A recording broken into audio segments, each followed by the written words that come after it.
1947 तक देश अंग्रेजों का गुलाम था, आज देश अंग्रेजी दवा का गुलाम है। कहते हैं कि अगर आपको बीपी की दवा शुरू हो गई, शुगर की दवा शुरू हो गई, कोलेस्ट्रॉल की दवा स्टार्ट कर लिया, हार्ट की दवा शुरू हो गई, तो जीवन भर इन पे निर्भर रहना पड़ेगा। और आपने देखा भी है, और आप में से जो लोग मुझे सुन रहे हैं, हो सकता है आप भी उनमें से हों कि आप दवाई रोज लेते हों, और आपने नोटिस किया होगा दवाई की क्वांटिटी भी बढ़ती है और उसके काइंड ऑफ मेडिसिन भी उसका बढ़ने लगता है, और साथ साथ सिम्टम डिस्कम्फर्ट घटने के बजाय वो भी बढ़ते जाते हैं।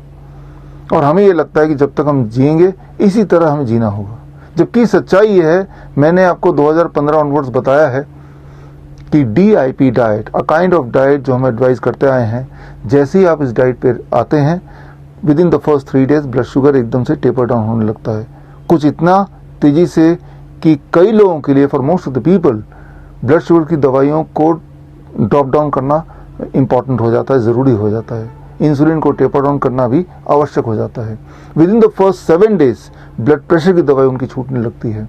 With in the first 1 month उनका एंजाइना जो पेन है हार्ट का, वो गायब होने लगता है, और 3-4 महीने में उनकी थायराइड की दवाई छूटने लगती है। यानी कि ये जो सारी बीमारियां जिसे लाइलाज बताया जाता है, एक्चुअली वो आराम से क्योर हो सकता है, बड़े ही आराम से। और हमने ये करके दिखाया, लाखों पेशेंट्स पे करके दिखाया, हमारे केस स्टडीज जर्नल में छपे हैं, ऑब्जर्वेशन स्टडीज जर्नल में छपे हैं, यहाँ तक कि आयुष मंत्रालय के अंतर्गत all India institute of Ayurveda ने DIP डाइट पे क्लिनिकल ट्रायल किया, उसका नतीजा भी उन्होंने अपलोड किया, वो भी पॉजिटिव नतीजा आया। यानी कि ये सारी बीमारियां क्यूरेबल हैं और बड़ा आराम से क्योर हो सकता है, दवाई से पीछा आप छुड़ा सकते हैं। लेकिन जैसे ही मैंने बोला ये क्योरेबल है, तो एक कानून के दायरे में मैं आ गया। कानून का नाम है drug and magic remedy act, अंग्रेजों का बनाया हुआ 1940 का कानून। अंग्रेज तो चले गए, लेकिन ये कानून छोड़ गए, जो कानून आज भी सक्रिय है, और इतना ज़्यादा कि हमारे लाखों पेशेंट ठीक हो गए। हमारे जो रिसर्च पेपर है वो रिपोर्टेड जर्नल में छप गए, या आयुष मंत्रालय ने खुद ट्रायल करके देखा, क्लिनिकल ट्रायल वो भी छपा हुआ है। इन सब के बावजूद भी वो धारा हमारे ऊपर लग गया, और हाई कोर्ट में भी केस चल रहा है फिलहाल। थोड़ा और आगे चलते हैं। लास्ट 2 ईयर्स 2020 ऑनवर्ड्स हमने आपको बताया द नाइस प्रोटोकॉल। आपने देखा पिछले 2 साल में किस तरह से मीडिया के प्रोपेगेंडा के माध्यम से। दोस्तों, इस वीडियो का इस भाग का ऑडियो सुना नहीं पा रहा हूं, क्योंकि पिछला 2 साल में जो भी नाटक हुई थी पूरे वर्ल्ड में, उस विषय पर डॉक्टर विश्वरूप चौधरी जी ने बहुत ही अच्छे तरीका से बताई है इस नाटक की सच्चाई, जो यूट्यूब बाबा को पसंद नहीं आएगा। अगर इस ऑडियो को मैंने सुनाया तो ये वीडियो 1-2 घंटे के अंदर ही हवा में छूमंतर करा देगा। साथ ही साथ मेरा चैनल फूड एंड हेल्थ को भी नुकसान पहुंचा सकता है, कोई भरोसा नहीं है। और एक बात सबको बताना है कि इस वीडियो को भी हमने एडिट करके ही अपलोड किया हूँ, क्योंकि इससे पहले जितने भी सारे डॉक्टर विश्वरूप चौधरी जी का सॉलिड वीडियो यानी एज इट इज वीडियोस को यूट्यूब द्वारा डिलीट करने का आदेश मिला। सिर्फ मेरे चैनल को ही नहीं, ऑलमोस्ट ऑल चैनल को डॉक्टर विश्वरूप चौधरी जी का videos as it is upload कर रहा था।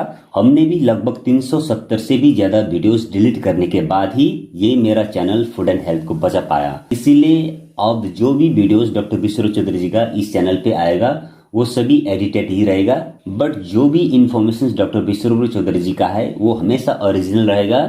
हमें भी डॉक्टर विश्वरूप चौधरी जी का सारा वीडियोस एज इट इज यानी ओरिजिनल ही अपलोड करने का मन तो लगता है, लेकिन हम यूट्यूब के गाइडलाइन के खिलाफ काम नहीं कर सकते हैं। इसीलिए आपको सभी को रिक्वेस्ट है कि हम सबको इसी तरह सपोर्ट करते रहे, क्योंकि इस चैनल का एक ही मकसद है, डॉक्टर BRC जी का संदेशों का, चाहे किसी भी हालत में हो, चाहे किसी भी तरीका से आप तक पहुंचाना। तो दोस्तों, इस वीडियो के साथ साथ एक और दूसरा वीडियो भी डॉक्टर विश्वरूप चौधरी जी द्वारा हमें शेयर किया गया था, वो भी आपके साथ जरूर साझा करूंगा। बस आपको एक ही चीज करना है, वो है इस वीडियो को प्लीज लास्ट तक देखना, और आपको पता चल जाएगा कि ये दोनों वीडियो आपको कहाँ पे मिलेगा, जो आप सबके लिए बहुत इम्पोर्टेंट है। तो आइए वीडियो को आगे बढ़ाते हैं। और ये अब ऑलरेडी प्रूव हो चुकी है। थोड़ा और आगे चलते हैं। पिछले 1 साल में, लास्ट ईयर लगभग इसी समय मैंने आपको बताया था कि जो लोग डायलिसिस पे निर्भर हैं, जिन्हें बोला गया है कि आपकी किडनी खराब हो चुकी है, तो नया किडनी ले आइए कहीं से, किडनी ट्रांसप्लांट, या तब तक आप डायलिसिस पे निर्भर रहिए। यानी कि हफ्ते में 1 डायलिसिस, 2 डायलिसिस, 3 डायलिसिस, दवाइयों पे, ढेर सारी दवाइयों पे।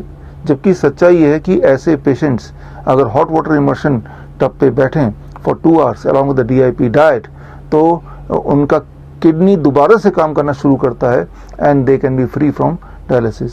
आपने देखा पिछले 1 साल में हजारों पेशेंट्स, हमारे हजारों पेशेंट्स जो कि एक टाइम पे डायलिसिस पे निर्भर थे, जिनको ट्रांसप्लांट के लिए बोला गया था, but now they are free from dialysis, they are free from drugs. अब किसी ट्रांसप्लांट की कोई आवश्यकता है ही नहीं, कोई गुंजाइश भी नहीं, ज़रूरत भी नहीं है। हमने इस पे ऑब्जर्वेशन स्टडी किया। ऑब्जर्वेशन स्टडीज़ एक किताब के रूप में, एंड ऑफ ट्रांसप्लांट के रूप में रिलीज़ की, अंग्रेजी में, हिंदी में। तो ये साबित कर दिया कि हाँ, अगर आप डायलिसिस निर्भर थे, ड्रग डिपेंडेंट थे because of kidney failure, but now just by changing the diet and adding hot water immersion आप इससे आज़ादी पा सकते हैं, जैसे कि हजारों और लोगों ने ऑलरेडी पाया है पिछले 1 साल में। तो गुलामी, दवाइयों की गुलामी, इंसुलिन की गुलामी, डायलिसिस की, ये एक माहौल बनाया गया है, ये एक बिजनेस मॉडल है अंग्रेजों का दिया हुआ। अंग्रेज चले गए लेकिन उनके जो पुश्तें हैं वो यहीं कहीं रह गई है, सफ़ेद कोट वाले। अब थोड़ा और आगे बढ़ते हैं। ऐसे बच्चे, दुख की बात, ऐसे बच्चे हैं जिनको बोला गया है कि जब तक आप जिएंगे, उनके पेरेंट्स को बोला गया है, रह रह के खून चढ़ाना पड़ेगा। नाम है thalassemia, alpha thalassemia, beta thalassemia. ज़रा सोचिए उन पेरेंट्स के दिल में क्या गुजरती होगी जब वो पहली बार सुनते होंगे डॉक्टर से कि आपका बेटा, आपका बच्चा थैलेसीमिया पॉजिटिव पाया गया, यानी कि हर 2 हफ्ते, 3 हफ्ते, हफ्ते में ब्लड ट्रांसफ्यूज करना पड़ेगा अगर आप उसको जिंदा रखना चाहते हैं तो। यानी कि वो बच्चे किसी और के खून पे निर्भर हैं टू लिव अ लाइफ। जबकि सच्चाई ये है कि ऐसे बच्चों की बॉडी खुद ब खुद खून बना सकती है और पक्का बना सकती है। तो क्यों ना ऐसे बच्चों को आज़ादी दिलवाएं फ्रॉम ब्लड ट्रांसफ्यूजन। सो 23 जुलाई आज का दिन, जो कि चंद्रशेखर आज़ाद जयंती है, लोकमान्य तिलक जयंती भी आज है, से लेके 28 सितंबर भगत सिंह जयंती तक, इन 2 महीनों में हम और आप मिलकर एक मुहिम शुरू करते हैं कि ऐसे बच्चों को ब्लड ट्रांसफ्यूजन से आज़ादी दिलवाना। तो आपको क्या करना पड़ेगा? सिर्फ इतना करना है कि आप अलर्ट रहिए। अपने आसपास अगर ऐसे कोई बच्चे दिखे जो कि थैलेसीमिया पेशेंट हो, तो उनको सिर्फ स्क्रीन पर दिया हुआ जो लिंक है bishrup.com/आज़ाद, ये लिंक उन तक पहुंचा दीजिए कि वो ये लिंक भर दें, अपना मेडिकल रिपोर्ट इसमें सबमिट कर दें, और हम उनको कांटेक्ट करेंगे और फ्री में उनकी ट्रीटमेंट करेंगे। तब तक उनका साथ देंगे जब तक कि वो ब्लड ट्रांसफ्यूजन से आज़ाद ना हो जाए। उम्मीद है उनकी आज़ादी, ब्लड ट्रांसफ्यूजन से आज़ादी, उनके चेहरों पे मुस्कान लाएगी और हम सबके ज़िंदगी में बहुत सारी खुशियाँ आएगी। All the best. जय हिंद।